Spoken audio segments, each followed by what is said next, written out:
after the crackdown in 1989, the Chinese government has sort of spun its version of events. What really happened? What was that movement all about? And this is 20 years ago. This is a whole generation. So there a lot of young Chinese people who don't really know the truth about what happened then. And the truth, as Zhao describes it, is this was not a protest movement that threatened the state, that threatened order. In fact, it was almost entirely peaceful. That the people who participated, they had various reasons for taking part, but they were idealistic. The government. What Zhao's book makes clear is there was somebody at the highest levels, in fact, the highest level, who really saw another way, who really saw that we did not need to crack down on this movement, that there was an energy that was about making China a better place, helping China's reforms continue. And people in China don't realize that. The line that they're fed now is that there was a rebellion, there were some bad people who were manipulating it, it had to be put down. Any reasonable government would do the same thing if there was a rebellion in their capital. And the truth is that there wasn't a rebellion until the government sent troops in and brought everybody in Beijing out on the streets in a kind of state of agitated concern. And at that point they had a lot of people who were fighting them, and they shot their way through the city and shot their way into Tiananmen Square. So I think it's important to tell the truth about what happened at Tiananmen, but more importantly, Zhao talks about the need in China for a democratic system.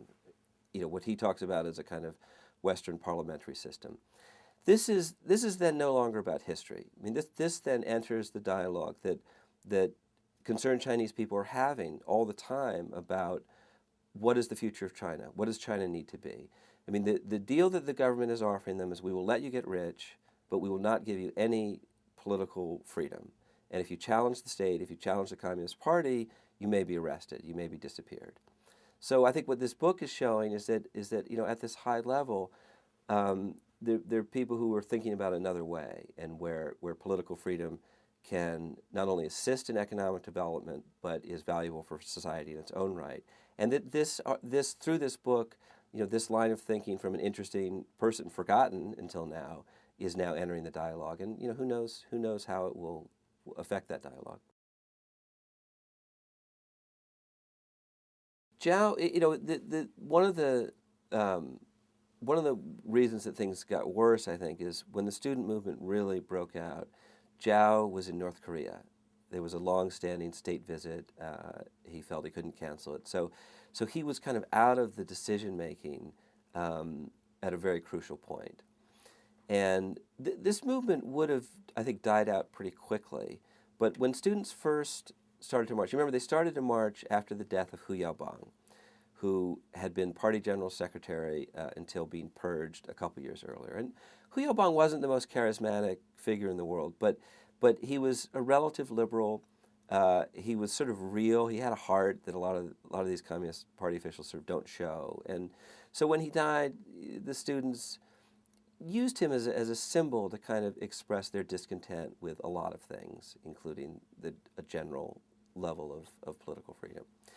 I really think this would have died down relatively quickly had the government not made a very unfortunate decision of printing a very scary editorial in the official mouthpiece, People's Daily, that branded this student movement as unpatriotic, as counter-revolutionary, terms that are very charged in China. And we're basically telling these students who felt idealistic, who felt that they were keeping up a tradition of marching and protesting in the interests of Chinese society. It had the effect, it was very disappointing and was taken as a challenge. And so the day after this editorial, which was meant to intimidate them and get this thing over with, the day after, suddenly everything escalated, and the biggest protest to date erupted the next day. And so when Zhao came back from North Korea, he was basically saying, look, it was this editorial that made things worse. Let's back away from it. Let's find a way from it. I'll even take responsibility for it. So it was my mistake, but we need to back away from this because it's clearly made things worse. Now here you have a problem with a non-modern political system. Basically, the editorial represented Deng Xiaoping's thinking. Deng was the supreme leader of China then. He didn't even have a title, but everybody knew he was the leader. So there was a sense, if you back down from this editorial, Deng Xiaoping will lose face. Well, that argument played out all the way to the end, where rather than have this octogenarian lose face, it's better to unleash the troops, send the tanks into Tiananmen Square, kill hundreds of people, because the alternative would be a loss of face. I mean, I'm simplifying a little bit, but in a sense, that was where the battle lines were drawn internally, and where Zhao thought we can back down and let me even take the fall for this, and where the party wouldn't allow that to happen. Initially, we all called the protests sort of pro-democracy protests. It was kind of an easy shorthand. There was kind of a backlash, I think, in analysis of it, and people said, well, it wasn't about democracy, and you know, these kids didn't know what they wanted, and people were out there for various reasons. I think that misses the point. Basically, they were out there because they didn't like the system.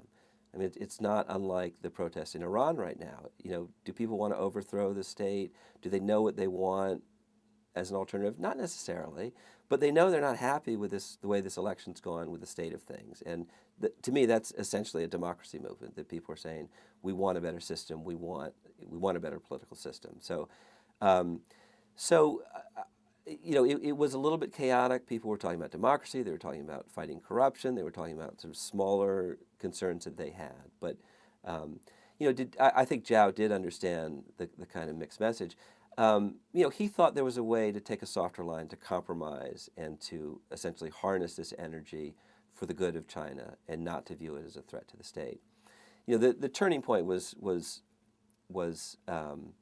you know, the hardliners wanted to basically bring in the army to clear the protesters, and Zhao just said, I can't do that. And that's, you know, in a communist state, you can have vigorous debate behind the scenes, but the sort of process, the idea of democratic centralism, once there's a decision, everybody sort of lines up and supports it. Zhao just said, I can't do that. I'm not going to be the general secretary who authorizes lethal force against this protest movement. And at that point, he was out. And you know, that was maybe 2 weeks before the Tiananmen massacre actually happened. But you know, he just refused to go along, and that was it for him. That was it for his career. And the die was cast. The army was going to come in. It was just a question of when. I think everyone, I mean, the memory of what happened 20 years ago, I think people all around the world, I mean, they were caught up in the idealism. You know, CNN, it was one of the first things CNN was sort of broadcasting daily into our homes, you know, from their, they were broadcasting live from Tiananmen Square when they were able to at first, and it really captured the imagination. But I think even overseas in people's minds, I think people forget whether the crackdown eventually was justified, had it gotten out of control, had it become violent, was the state not functioning because of it. And I think the book makes it clear that this is a peaceful demonstration, an idealistic peaceful demonstration that could have been handled better. And more than that, what you realize from the book is that the debate then is still the debate now. I mean, this is 20 years ago, but essentially it's the same China. That, yes, you've had economic liberalization, it's been successful, but political reform has to follow for a healthy society. And that was the debate then, and Zhao was a relative liberal in that debate. He lost. That's still unresolved, and that it's not going to just disappear. It's going to bubble up from time to time. And I actually think this book and Zhao's argument will now become part of that discussion.